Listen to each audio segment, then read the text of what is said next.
You're watching 11 Alive Morning News. 11 minutes of nonstop news starts now.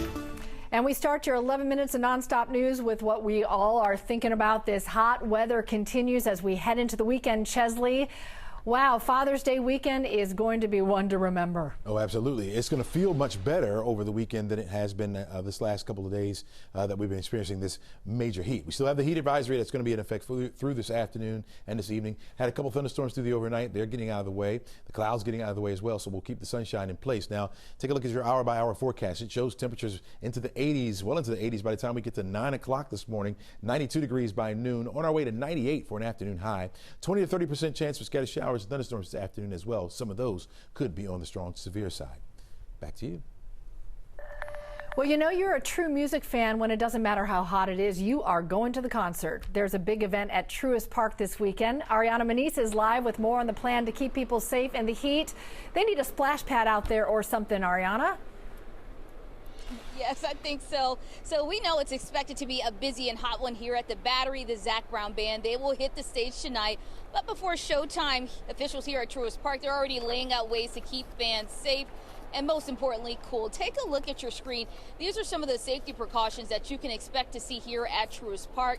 There will be 2 hydration stations with free cups of water as guests enter the stadium, as well as 2 cooling stations in the lobby, and sealed and empty water bottles are allowed inside. Now, officials here at Truist Park say they want fans to, of course, have a fun time, but also keep things safe as well as cool. Take a listen. We want our fans to be comfortable, to be able to come out and enjoy the concert, but we also want them to stay safe, right? So we are doing additional water stations not only for our guests, but also for our staff, just to keep everyone safe during this high temp. Fans will be allowed to bring umbrellas into Truist Park. There'll also be water fountains so you can refill your water bottles. Back to you. All right, Ariana, thank you. All right, you're looking at the host site, one of them for the 2026 FIFA World Cup. At least one match will go down at Mercedes-Benz Stadium. That means the world spotlight will be on our city. Here's a look at all of the host cities across North America. We talked to some young soccer fans who say they are so excited for what's to come. I'm crazy excited. I would never think I'd be able to see a game potentially. For younger kids, like my younger brothers, that's probably really big for them and motivate them more if they get to see that, how close it is to home. No doubt, a lot of them hope to make it to one of the matches in person, maybe even play in the series one day in the future. 6:50 now, and your 11 minutes of nonstop news continuing with Georgia in the spotlight at the latest public hearing from the January 6th committee. On Thursday, it showcased President Trump's last speech at the Republican Senate runoff event. It was in Dalton 2 days before January 6th. Trump shared at the time that he hoped Vice President Pence would, quote, come through for us. The committee is set to meet again on Tuesday afternoon. Several Metro Poultry Plant employees are recovering this morning after an ammonia leak at their job. 5 people at the Pilgrim's Pride processing plant in Gainesville had to go to the hospital. 3 others were treated right there at the plant. The complaints range from shortness of breath and having trouble breathing to nausea and vomiting. A swim school in Cumming is closed this morning after more than a dozen children got sick suddenly.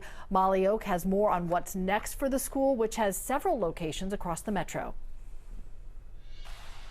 At least 6 kids hospitalized after a pool was overly concentrated with chlorine. The Forsyth County Fire Department says it happened on Wednesday around 4:45 p.m. at Swim Atlanta in Cumming.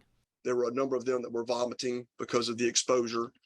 They had some eye and skin irritation, some trouble breathing, all the things that are consistent with a chlorine exposure. Jason Shivers, the division chief for the department, says crews treated about 20 kids and several adults. Shivers says they took 4 children under the age of 10 to the hospital and says at least 2 others were taken by their parents. Fortunately, most of them required only minor care with some very, very minor decontamination. But it had the potential to be a lot worse. Because of what happened, Swim Atlanta can't reopen until it's cleared by the county's environmental health department. Ahead of the July 4th holiday weekend, airlines are under a lot of pressure to try to avoid repeating the Memorial Day chaos. 2,700 flights were canceled nationwide.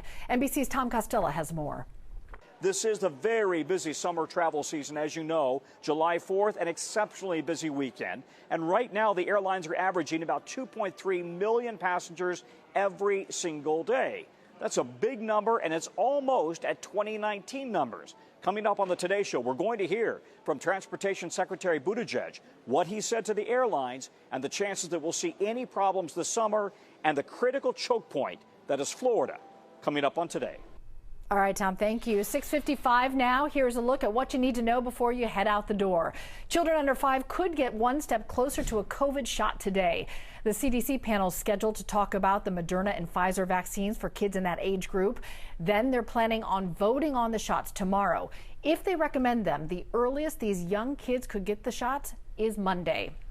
The world's busiest airport is set to get 2 awards for its smart parking lot and its fire station. Hartsfield-Jackson International has the world's second largest Park Smart certified parking facility. The airport fire station 40 getting a gold certification for how green it is, making it the 4th LEED certified fire station at the airport. The nation's newest premier music and culture festival kicks off in Atlanta today. The Big Homecoming debuts as a 2-day event aimed at paying tribute to historically black colleges and universities. The lineup includes Deion Sanders, Jeezy, Jermaine Dupri, and a lot more. Events get started this morning at Clark Atlanta. Juneteenth celebrations will get underway today in Atlanta and across the metro. It's a day set aside to recognize the end of slavery here in the United States. It officially became a federal holiday last year. If you'd like to be part of all the celebrations starting at 1 p.m., head to Centennial Olympic Park for Atlanta's 3-day event. And before we go to break, take a look. Here's a look at the finalists in our Oh Say Can You Sing National Anthem contest. One of them will be announced today as the person to sing the anthem at the start line of the AJC Peachtree Road Race on the 4th of July. Aisha and I will be at the start line, so we'll say hi to you there. Watch the big announcement on 11 Alive News at noon. Well, this afternoon, we'll be looking at temperatures up to about 92 degrees. It's going to be hot and humid out there with plenty of sunshine around. A bit breezy as well. Northwest winds up to about 10 miles per hour. By 3 o'clock, we'll hit 96. On our way to 98 for an afternoon high. 30% chance for a few scattered or isolated showers and thunderstorms around. Some of those could be on the strong to severe side.